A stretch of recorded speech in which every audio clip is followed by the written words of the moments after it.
Olá pessoal, em mais uma sugestão de tema que eu fiz na enquete lá nos stories falando, uma pessoa sugeriu que eu falasse sobre descontrole emocional. E quando a gente fala em pensar em descontrole emocional, a gente primeiro precisa pensar em identificação e administração das emoções, né? Porque a gente entra em descontrole porque a gente desconhece uma situação e um sentimento que a gente está sentindo e a gente se deixa levar pelaquela emoção. Então, inicialmente, é interessante que a gente identifique que emoções são essas que estão vindo à tona em determinadas situações. E eu trouxe aqui para vocês algumas emoções. O sentimento de amor, certo? A emoção do medo, a emoção da tristeza, a emoção da raiva e a emoção da alegria. Então, existem diversas emoções, sendo que essas daqui são as emoções principais e as emoções que ocorrem de forma mais recorrente no nosso dia a dia, né? Então, eu preciso identificar inicialmente que emoção é essa que agora eu estou sentindo devido a uma situação que de repente ocorreu que eu não estava esperando. Quando eu identifico a emoção, eu preciso aceitar essa emoção, identificar que ela está ali e que eu posso sentir ela, porque devido a vários anos da nossa vida, principalmente do período da nossa infância, da adolescência, nossas emoções elas foram reprimidas. Foram reprimidas por quê? Porque a criança ou o adolescente ele não teria o direito de expressar sua raiva, ele não teria o direito de expressar seu medo.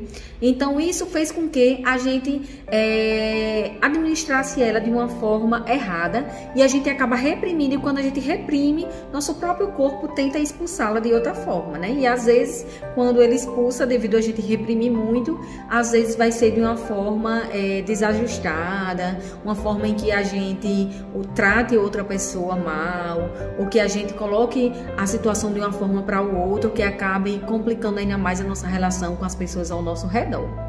Então, o primeiro passo é a gente identificar que emoção é essa que eu estou sentindo agora. É raiva? É medo? É insegurança? É vergonha? É tristeza? Quando eu identifico essa emoção, eu aceito a emoção, entendo que eu posso sentir ela e eu vou entender quais são os fatores e as situações do cotidiano que despertam em mim essa emoção. Vocês podem fazer uma tabelinha, colocar cada emoção lá escrita no papel e dizer e identificar que fatores são esses que desencadeia cada emoçãozinha dessa que eu mostrei para vocês. Aí vocês vão anotar. O que é que te faz sentir raiva? O que é que te faz sentir medo?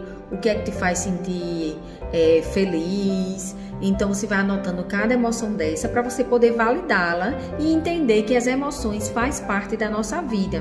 Só que a gente, às vezes, aprendeu também na infância que quando a gente está com raiva, a gente, para resolver a nossa raiva, a gente precisa gritar, a gente precisa falar de forma agressiva com a outra pessoa.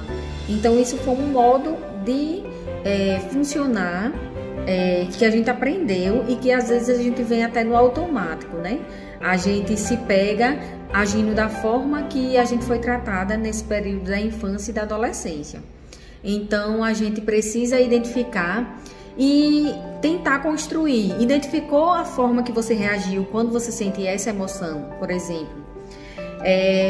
Eu fui procurar um objeto meu, eu já identifiquei isso em mim, que quando alguém tira um objeto meu do lugar e não coloca lá, e na hora que eu estou precisando, que é um momento, geralmente quando eu estou um pouco apressada, né?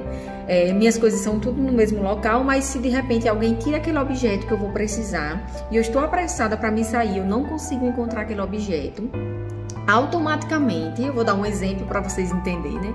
Automaticamente eu fico com muita raiva. Eu fico com muita raiva porque eu não consigo achar aquele objeto.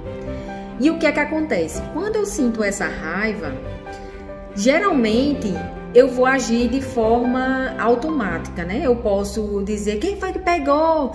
Minhas coisas, eu já disse que não pegasse minhas coisas, e acabo acusando alguém em ter pegado esse objeto sem ao menos eu saber, mas eu preciso usar, né, a culpa para o outro para poder amenizar minha raiva, né? Então, isso é uma situação que eu percebo na minha vida, que eu acabo, não sou perfeita, né? Nós psicólogos também erramos, também cometemos erros, mas para mim isso está sendo de forma consciente, eu identifico que eu sou assim, eu identifico as situações que ocasionam eu sentir esse sentimento de raiva, né? E o que é que acontece? Eu sinto a raiva, eu ajo de forma culpando a outra pessoa, mas eu posso ao mesmo tempo anotar também na minha tabelinha quais são as outras formas que eu poderia agir diante dessa situação. Eu poderia perguntar para as pessoas se foram elas que pegaram, e se de repente alguém disser que foi, eu chegar e dizer, por favor, não repita isso que eu não gosto, porque na hora que eu quero procurar para mim poder usar, eu não vou encontrar. Então, se você pegar, coloque no mesmo lugar. Então, eu tive duas reações, né, aqui. Então, é justamente isso, a gente ter a oportunidade da gente pensar e refletir sobre outras reações, diversas possibilidades e reações que a gente pode executar e colocar em prática para que a nossa vida seja melhor e também os nossos relacionamentos sejam saudáveis, né?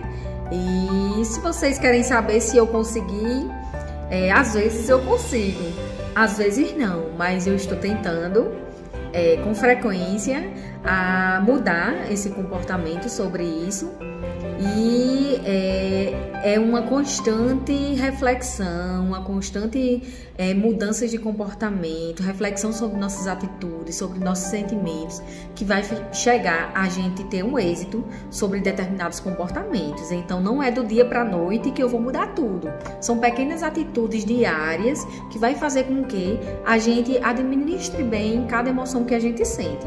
Espero que tenham gostado da dica e desenvolvam e executem em casa.